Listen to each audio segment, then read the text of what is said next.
എൻ്റെ പ്രിയപ്പെട്ട സഹോദരങ്ങളെ, യേശു ക്രിസ്തു വീണ്ടും വരും എന്ന് നിങ്ങൾ വിശ്വസിക്കുന്നുണ്ടോ? എല്ലാ ദിവസവും വിശ്വാസ പ്രമാണത്തിൽ നമ്മൾ വളരെ ശക്തമായി പ്രഖ്യാപിക്കുന്നൊരു കാര്യമാണ്, അവിടുത്തെ രണ്ടാം വരവിലും ഞാൻ വിശ്വസിക്കുന്നു എന്നുള്ളത്. Praise the Lord, hallelujah. വിശ്വസിക്കുന്നുണ്ടോ? വിശ്വസിക്കുന്നുണ്ടെങ്കിൽ നമ്മൾ എന്ത് ചെയ്യണം? വിശ്വസിക്കുന്ന കാര്യത്തിന് വേണ്ടി നമ്മൾ ആകാംക്ഷാപൂർവ്വം കാത്തിരിക്കണം. ഹെബ്രായ ലേഖനത്തിൽ 9-ാം അധ്യായത്തിൽ 27-ാം തിരുലേഖനം, ഹെബ്രായ ലേഖനം 9-ാം അധ്യായം 27-28, നമ്മളെല്ലാവരും ഒരു പ്രാവശ്യം മരിക്കണം, അതിനുശേഷം വിധി എന്ന് നിശ്ചയിക്കപ്പെട്ടിരിക്കുന്നു. തുടർന്നുള്ള വചനം എന്താ പറയണത്? അതുപോലെ തന്നെ ക്രിസ്തുവും വളരെ പേരുടെ പാപങ്ങൾ ഉന്മൂലനം ചെയ്യാൻ ഒരു പ്രാവശ്യം അർപ്പിക്കപ്പെട്ടു. അവൻ വീണ്ടും വരും. പാപപരിഹാരാർത്ഥമല്ല, തന്നെ ആകാംക്ഷാപൂർവം കാത്തിരിക്കുന്നവരുടെ രക്ഷയ്ക്ക് വേണ്ടി. അപ്പോൾ യേശു ക്രിസ്തു എന്താ പറയണത്? അവൻ വീണ്ടും വരും. പാപപരിഹാരാർത്ഥമല്ല. പാപപരിഹാരം എന്ന് പറഞ്ഞാൽ എന്താ? കുരിശിൽ മരിച്ച് രക്ഷിക്കാൻ വേണ്ടി അവിടെ നിന്ന് ഒരിക്കൽ വന്നു. ഇനി അവൻ ഒന്നും കൂടെ വരും. അവൻ വീണ്ടും വരും. എന്തിനു വേണ്ടി വരണത്? തന്നെ ആകാംക്ഷാപൂർവം കാത്തിരിക്കുന്നവരുടെ രക്ഷയ്ക്ക് വേണ്ടി. ആകാംക്ഷാപൂർവം കാത്തിരിക്കുക. ആകാംക്ഷാപൂർവം കാത്തിരിക്കുന്നവരുടെ രക്ഷയ്ക്ക് വേണ്ടി അവൻ വീണ്ടും വരും. പ്രൈസ് ദി ലോർഡ് എന്നൊക്കെ പറഞ്ഞ് hallelujah, hallelujah, praise the Lord.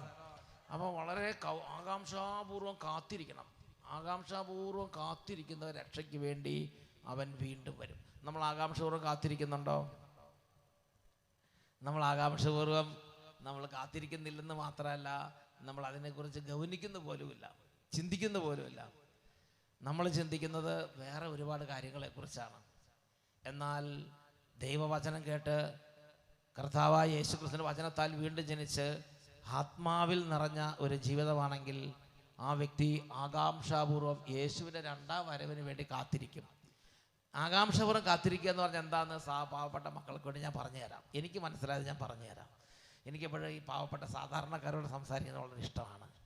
ഞാൻ 10-ാം ക്ലാസ് പാസ്സായി സെമിനാരിൽ ചേർന്നു, വൈദികനാകാൻ ചേർന്നു 1984.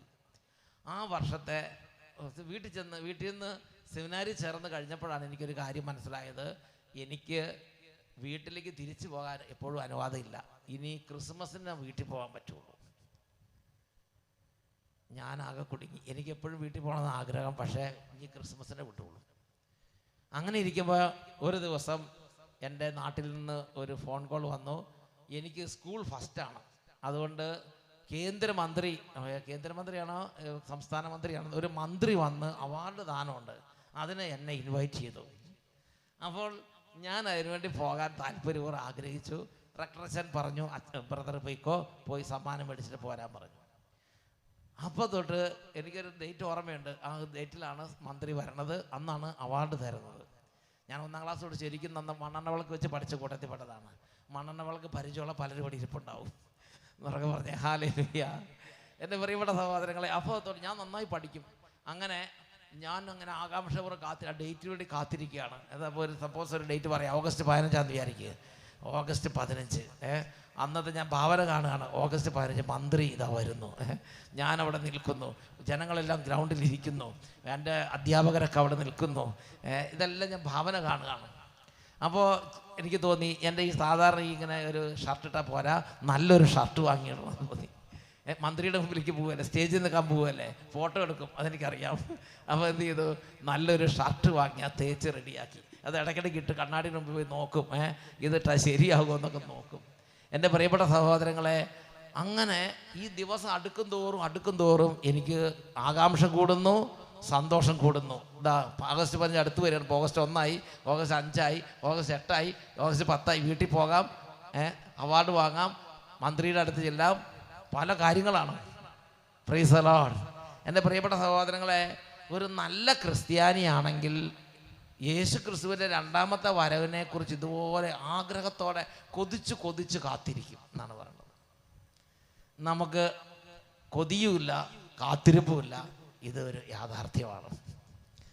ഞാൻ നിങ്ങളെക്കുറിച്ച് പറയണതല്ല, ഞാൻ എൻ്റെ വീട്ടിൽ പോയി നോക്കിയപ്പോൾ എൻ്റെ വീട്ടിലെ ചില കാര്യങ്ങൾ കണ്ടിട്ട് ഞാൻ പറയണതാണ്.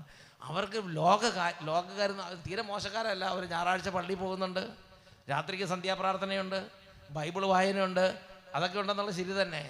പക്ഷേ യേശുവിൻ്റെ രണ്ടാം വരവിന് വേണ്ടി കൊതിച്ച് കാത്തിരിക്കുന്നില്ല.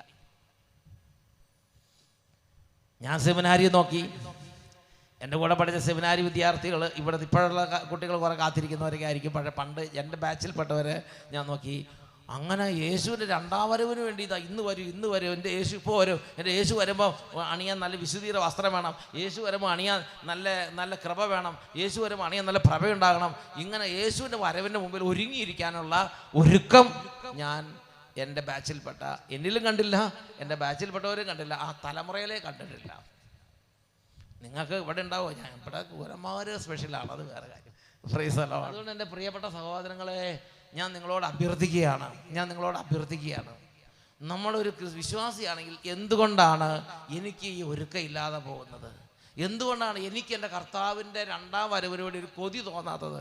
എൻ്റെ കർത്താവ് വരുമ്പോൾ എനിക്ക് സമ്മാനം കിട്ടാൻ പോവുകയാണ്, എൻ്റെ കർത്താവ് വരുമ്പോൾ എൻ്റെ കഷ്ടതയ്ക്കെല്ലാം പ്രതിഫലം കിട്ടാൻ പോവുകയാണ്, എൻ്റെ കണ്ണുനീരെല്ലാം മാറാൻ പോവുകയാണ്, എൻ്റെ സങ്കടങ്ങളെല്ലാം തീരാൻ പോവുകയാണ്, എൻ്റെ കർത്താവ് അടുത്തെത്തിയിരിക്കുന്നു. ഇങ്ങനൊരു ആവേശവും ഒരു ഒരുക്കവും അതിനുവേണ്ടി ഒരു കൊതിയും അതിനുവേണ്ടി ഒരു സ്വപ്നം കണ്ടിരിക്കുന്നത്, അതിനുവേണ്ടി സ്വപ്നം കണ്ട് എന്തുകൊണ്ട് നമ്മൾ ഇരിക്കുന്നില്ല? അതിനൊരു കാരണം വചനം വെളിപ്പെടുത്തുന്നത് 1 കൊരിന്തോസ് 2:14 അനേക കാരണങ്ങളുണ്ടായിരിക്കാം. പാവപ്പെട്ട എനിക്ക് മനസ്സിലായ ഒരു കാരണം ഞാൻ നിങ്ങളോട് പറഞ്ഞു തരാം. അത് 1 കൊരിന്തോസ് 2:14 ലൗകിക മനുഷ്യന് ഇതെല്ലാം മോശത്വമാണ്. It is not relevant. ഒരു ലൗകിക മനുഷ്യനെ സംബന്ധിച്ച്, ഒരു വേൾഡ്ലി ക്രിസ്ത്യനെ സംബന്ധിച്ച് ഇത് അപ്രസക്തമായ ഒരു കാര്യമാണ്. എൻ്റെ ബിസിനസ്, എൻ്റെ വീട്, എൻ്റെ വരുമാനം, എൻ്റെ കടം വീട്ടൽ, എൻ്റെ രോഗം എന്നല്ലാതെ എൻ്റെ ആവശ്യങ്ങൾ, സ്വയം കേന്ദ്രീകൃതമായ ജീവിതം നയിക്കുന്ന ഒരു വേൾഡ്ലി ക്രിസ്ത്യൻ, ഒരു വേൾഡ്ലി മനുഷ്യനെ സംബന്ധിച്ച്, ലോകപ്രകാരം ജീവിക്കുന്ന ഒരു മനുഷ്യനെ സംബന്ധിച്ച്, ലൗകിക മനുഷ്യന് ദൈവാത്മാവിൻ്റെ ദാനങ്ങൾ ഭോഷത്വമാകയാൽ അവൻ അത് സ്വീകരിക്കുന്നില്ല, അവനത് ഗൗനിക്കുന്നില്ല, അവൻ അതിനെ അവഗണിക്കുന്നു, ഇഗ്നോർ ചെയ്യുന്നു. ഈ ദാനങ്ങൾ ആത്മീയമായി വിവേചിക്കപ്പെടേണ്ടവയാകയാൽ അവ ഗ്രഹിക്കാനും അവന് സാധ്യമല്ല. അത് ഗ്രഹിക്കുന്നുമില്ല, അതിനെക്കുറിച്ച് സ്വപ്നം കാണുന്നുമില്ല, അതിനുവേണ്ടി കൊതിയോ ദാഹമോ നമുക്ക് തോന്നുന്നില്ല. നമ്മൾ ഇങ്ങനെ ജീവിച്ചു പോവുകയാണ്. നമ്മൾ ലോകപ്രകാരമുള്ള മനുഷ്യരായി, നമ്മൾ വെറും ജഡത്തിൻ്റെ പ്രവണതകൾ അനുസരിച്ച് ജീവിക്കുന്ന മനുഷ്യരായി നമ്മൾ പോവുകയാണ്. അതുകൊണ്ട് എൻ്റെ പ്രിയപ്പെട്ട സഹോദരങ്ങളെ, എനിക്ക് എൻ്റെ കർത്താവിൻ്റെ രണ്ടാം വരവിന് വേണ്ടി കൊതിയോടെ കാത്തിരിക്കുന്ന ഒരു ആത്മീയ മനുഷ്യനായി എനിക്ക് മാറണം, ഒരു വിശ്വാസ പൈതലായി എനിക്ക് മാറണം. ഞാൻ വീണ്ടും ജനിച്ച ഒരു പൈതലാകണം. ഭൂമിയിൽ നിന്നുള്ളവൻ ഭൂമിയുടേതാണ്, അവൻ ഭൗമിക കാര്യങ്ങൾ ചിന്തിക്കുന്നു. ഇത് നമ്മളെക്കുറിച്ച് സത്യമല്ലേ? അവൻ ഭൗമിക കാര്യങ്ങൾ എന്ന് പറഞ്ഞാൽ അവൻ അനുദിന കാര്യങ്ങൾ ചിന്തിച്ച് മുന്നോട്ട് പോകുന്നു. വേറൊരു വാക്യം നമ്മുടെ ഇന്നത്തെ ടേമിൽ പറഞ്ഞാൽ, ഭൂമി എന്നുള്ളവൻ സെക്കുലറാണ്, അവൻ സെക്കുലർ കാര്യങ്ങൾ ചിന്തിച്ചു പോകുന്നു. സത്യമല്ലേ ഇത്? എല്ലാ സ്ഥലത്തും അങ്ങനത്തെ അവസ്ഥയുണ്ടാകാം. എല്ലാ കുടുംബങ്ങളിലും സെക്കുലറായ മനുഷ്യരുണ്ടാകാം, എല്ലാ കോൺവെന്റുകളിലും സെക്കുലറായ മനുഷ്യരുണ്ടാകാം, എല്ലാ വൈദിക സമൂഹങ്ങളിലും എല്ലാ ലെവലിലും ഉണ്ടാകാം. വൈദിക വിദ്യാർത്ഥികളുണ്ടാകാം, കുട്ടികളിലുണ്ടാകാം, സ്റ്റുഡൻസ് ഉണ്ടാകാം. എന്നാൽ ആത്മീയ മനുഷ്യരും ഉണ്ടാകാം. ഭൂമി എന്നുള്ളവൻ ഭൂമിയുടേതാണ്, അവൻ ഭൗമിക കാര്യങ്ങൾ ചിന്തിക്കുന്നു. ഉന്നതങ്ങളിൽ നിന്നുള്ളവൻ എല്ലാവരും ഉപരിയാണ്, അവൻ ഉന്നതങ്ങളിലെ കാര്യങ്ങളെക്കുറിച്ച് ചിന്തിക്കുന്നു, അവൻ സ്വർഗീയ കാര്യങ്ങളെക്കുറിച്ച് ചിന്തിക്കുന്നു. റാഫേൽ ബ്രദർ, അദ്ദേഹം എത്രയോ വർഷം, 10-30 വർഷം മുമ്പ് ഞാൻ കണ്ടുമുട്ടുന്നതാണ്. അദ്ദേഹത്തിന് കൃഷിയുണ്ട്, പറമ്പുണ്ട്, കാര്യങ്ങളൊക്കെ ഉണ്ട്. അതിനെക്കുറിച്ച് 2ാം സ്ഥാനത്തെ ചിന്തിക്കുന്നുള്ളൂ. 1ാം സ്ഥാനത്ത് അദ്ദേഹം സ്വർഗീയ കാര്യങ്ങൾ, കർത്താവിൻ്റെ വചനം, കർത്താവിൻ്റെ ശുശ്രൂഷ, കർത്താവിൻ്റെ രാജ്യം, ഇതിനെക്കുറിച്ച് ചിന്തിക്കുകയാണ്. എൻ്റെ പ്രിയപ്പെട്ട സഹോദരങ്ങൾ, അപ്പോൾ ഞാൻ അദ്ദേഹത്തോട് ചോദിച്ചു, ബ്രദറ് ഇങ്ങനെ സുവിശേഷം പ്രസംഗിക്കാൻ പോയാൽ ബ്രദറിൻ്റെ തെങ്ങും തോട്ടത്തിൽ നിന്ന് കള്ളന്മാർ വന്ന് തേങ്ങ ഇട്ടുകൊണ്ട് പോകില്ലേ? നോക്കണ്ടേ? റബ്ബർ തോട്ടത്തിൽ നോക്കാതിരുന്ന റബ്ബറിൻ്റെ കൊമ്പക്കാലെല്ലാം ഒടിച്ച്, മരമൊക്കെ ഒടിച്ച്, ഉണങ്ങിയ മുറകൊക്കെ ഒടിച്ചുകൊണ്ട് പോകില്ലേ? ആൾക്ക് നാറുമാറാക്കില്ലേ? സമയത്ത് കൃഷി ഇറക്കിയില്ലെങ്കിൽ നഷ്ടം വരില്ലേ? അപ്പോൾ പറഞ്ഞു, നമുക്ക് രണ്ടും കൂടെ ഒന്നിച്ച് കൊണ്ടാകാൻ ബുദ്ധിമുട്ടുണ്ട്, ഏതെങ്കിലും ഒരു സ്ഥലത്ത് നഷ്ടം സഹിച്ചേ പറ്റൂ. നമ്മൾ ദൈവരാജ്യത്തിൻ്റെ കാര്യങ്ങൾ നോക്കിയാൽ ഭൂമിയിലെ കാര്യങ്ങൾ കുറച്ചൊക്കെ നഷ്ടം വരും. സമയത്ത് കൃഷി ഇറക്കിനെങ്കിൽ കുറച്ച് നഷ്ടം വരും, സമയത്ത് തേങ്ങ ഇട്ടില്ലെങ്കിൽ കുറച്ചൊക്കെ കള്ളന്മാർ കൊണ്ടുപോകും. എന്നാലും കർത്താവിന് വേണ്ടി അധ്വാനിക്കുമ്പോൾ അതൊരു നഷ്ടമല്ല. അതിനെക്കുറിച്ച് സങ്കടപ്പെടാൻ നേരമില്ല. കള്ളന്മാർ കൊണ്ടുപോയത് കൊണ്ടോട്ടെ, കിട്ടണത് എടുക്കുക, ബാക്കി കർത്താവ് നോക്കും എന്ന് പറഞ്ഞ് അദ്ദേഹം എന്ത് ചെയ്യുകയാണ്? കർത്താവിൻ്റെ ശുശ്രൂഷയ്ക്ക് ഒന്നാം സ്ഥാനം കർത്താവിന് വേണ്ടി ഒന്നാം സ്ഥാനം കൊടുക്കണം. അദ്ദേഹം ഇപ്പോഴും അദ്ദേഹത്തിൻ്റെ പറമ്പിലോ സമ്പത്തിലോ ഒന്നും അദ്ദേഹം പ്രതീക്ഷ അർപ്പിച്ചിട്ടില്ല എന്നാണ് ഞാൻ 40 വർഷമായില്ല ഇപ്പോൾ ഞാൻ കാണാൻ തുടങ്ങിയിട്ട് ഞാൻ മനസ്സിലാക്കുന്നത്. അപ്പോൾ അതല്ല 30 വർഷം കഴിഞ്ഞിട്ടുണ്ടാവും. അപ്പോൾ അദ്ദേഹം പറയണത്, എനിക്ക് കർത്താവ് വരുമ്പോൾ അവിടെ എനിക്ക് സമ്മാനം വേണം. ഭൂമിയിൽ കൃഷിയൊക്കെ കുറച്ചൊക്കെ മോശം വന്നിട്ടുണ്ടാവും, അത് സാരമില്ല.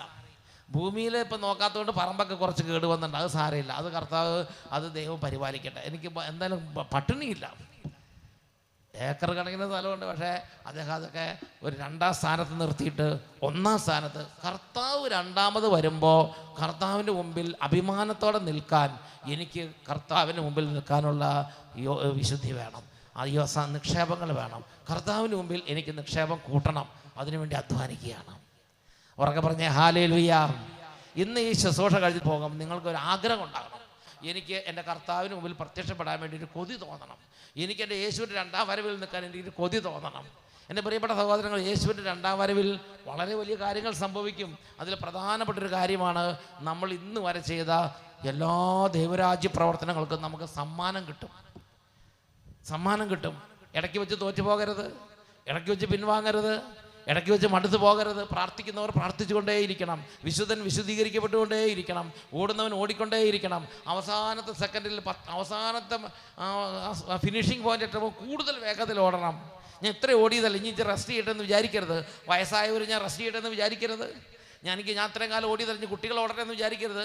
നിങ്ങൾ ചിന്തിച്ച് ഒളിമ്പിക് മെഡലിന് വേണ്ടി ഓടിക്കൊണ്ടിരിക്കുകയാണ്. അവസാനത്തെ ഫിനിഷിംഗ് പോയിന്റ് വരുമ്പോൾ ഓടുന്ന ആൾ വിചാരിക്കുകയാണ്, ഞാൻ ഇനി റെസ്റ്റ് ചെയ്യട്ടെ, ഇനി എൻ്റെ അടുത്ത ബാച്ച് ഓടട്ടെ എന്ന് വിചാരിച്ചാൽ ശരിയാവുമോ? ഫിനിഷിംഗ് പോയിന്റ് വരുമ്പോഴാണ് കൂടുതൽ വേഗത്തിൽ, കൂടുതൽ ഊർജ്ജസ്വലത, കൂടുതൽ ശക്തിയോടെ ഓടേണ്ടത്. കാരണം ഇനി കുറച്ചേ ഉള്ളൂ ഓടാൻ, ഇനി ഇത്തിരി നേരമേ ഉള്ളൂ, ഇനി വിശ്രമിക്കാൻ നേരമില്ല, ഇനി മടുത്തിരിക്കാൻ നേരമില്ല, ഇനി കൂടുതൽ ശക്തിയോടെ. പ്രായമുള്ളവരെല്ലാം മനസ്സിലാക്കണം.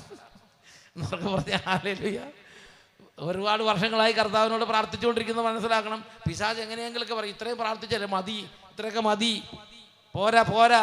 കർത്താവിനോട് പറയണം, പോരാ, ഇനി എനിക്ക് കുറച്ച് നേരമേ ഉള്ളൂ, ഇനി എനിക്ക് കുറച്ച് ഫിനിഷിംഗ് പോയിന്റ് എത്താറായി, ഞാൻ കൂടുതൽ വേഗത്തിൽ, കൂടുതൽ ശക്തിയോടെ, കൂടുതൽ ഉന്മേഷത്തോടെ, കൂടുതൽ സമയം അങ്ങനെ അധ്വാനിച്ചുകൊണ്ടിരിക്കണം എന്നൊക്കെ പറഞ്ഞ് ഹല്ലേലൂയ.